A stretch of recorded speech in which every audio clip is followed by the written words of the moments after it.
तमिलनाडु के सीएम और टीवीके नेता विजय ने गृह मंत्री अमित शाह से मुलाकात की। अमित शाह ने खुद एक्स पर तस्वीरें शेयर कर इस मुलाकात की जानकारी दी।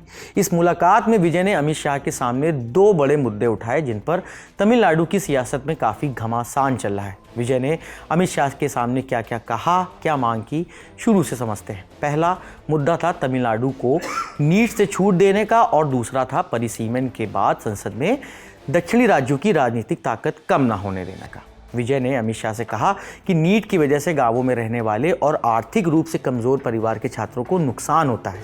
उन्होंने मांग किया कि तमिलनाडु में एमबीबीएस, बीडीएस और आयुष जैसे मेडिकल कोर्स में 12वीं के नंबरों के आधार पर एडमिशन देने की परमिशन दी जाए। तमिलनाडु की सरकारें वैसे पिछले करीब 10 सालों से नीट का विरोध करती रहीं। विजय भी लगातार नीट के खिलाफ बोलते रहे। उनका कहना है कि मेडिकल कॉलेजों में दाखिले का फैसला राज्य के स्तर पर होना चाहिए और 12वीं के मार्क्स को ज़्यादा इंपॉर्टेंस मिलनी चाहिए।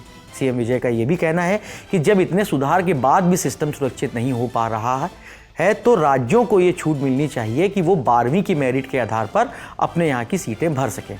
सीएम विजय का ये भी कहना है कि अगर एग्ज़ाम का सिस्टम ही सुरक्षित नहीं होगा तो स्टूडेंट्स का भविष्य भी खतरे में बना रहेगा। विजय ने अमित शाह के सामने दूसरा मुद्दा लोकसभा सीटों के परिसीमन का उठाया।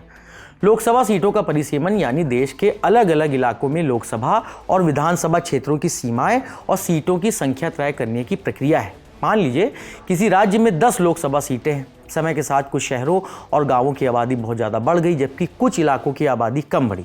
ऐसे में कोशिश की जाती है कि हर लोकसभा सीट में लगभग समान संख्या में लोग हों ताकि हर वोट की अहमियत लगभग बराबर रहे। अब दक्षिण राज्यों को डर है कि अगर लोकसभा में सीटों का बंटवारा आबादी के हिसाब से किया गया तो संसद में उनकी हिस्सेदारी कम हो सकती है। दक्षिणी राज्यों का कहना है कि उन्होंने आबादी को नियंत्रित करने, शिक्षा, स्वास्थ्य और विकास के क्षेत्र में अच्छा काम किया है। वहीं उत्तर भारत के कई राज्यों में आबादी तेजी से बढ़ी है। ऐसे में दक्षिणी राज्यों को डर है कि आबादी कम करने में सफल रहने की वजह से कहीं उन्हें संसद में कम सीटों का नुकसान न उठाना पड़ जाए। विजय ने शाह से मांग की है कि उन्हें ऐसा कानूनी भरोसा दिया जाए कि आबादी को नियंत्रित करने वाले किसी भी राज्य की संसद में प्रतिनिधित्व की हिस्सेदारी कम नहीं होगी। इसके अलावा विजय ने राज्यों के बीच ड्रग्स की समस्या, समुद्री सुरक्षा और ब्लू इकॉनमी जैसे मुद्दों पर भी ज़्यादा सहयोग की मांग की है। तो कुल मिलाकर विजय की अमित शाह से मुलाकात सिर्फ एक राजनीतिक शिष्टाचार मुलाकात नहीं रही बल्कि तमिलनाडु की राजनीति से जुड़े दो बेहद अहम और संवेदनशील मुद्दों को केंद्र के सामने रखने का मौका भी बनी। एक तरफ नीट को लेकर राज्यों की पुरानी मांग है तो दूसरी तरफ परिसीमन को लेकर दक्षिणी राज्यों की राजनीतिक हिस्सेदारी का सवाल।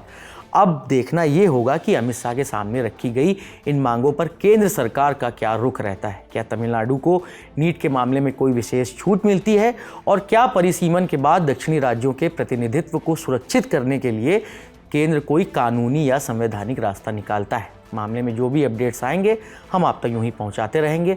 फिलहाल इस खबर में इतना ही। खबर की स्क्रिप्टिंग की है साथी रक्षा ने। मेरा नाम है नीरज और आप देखते रहिए दी लल्लन टॉप।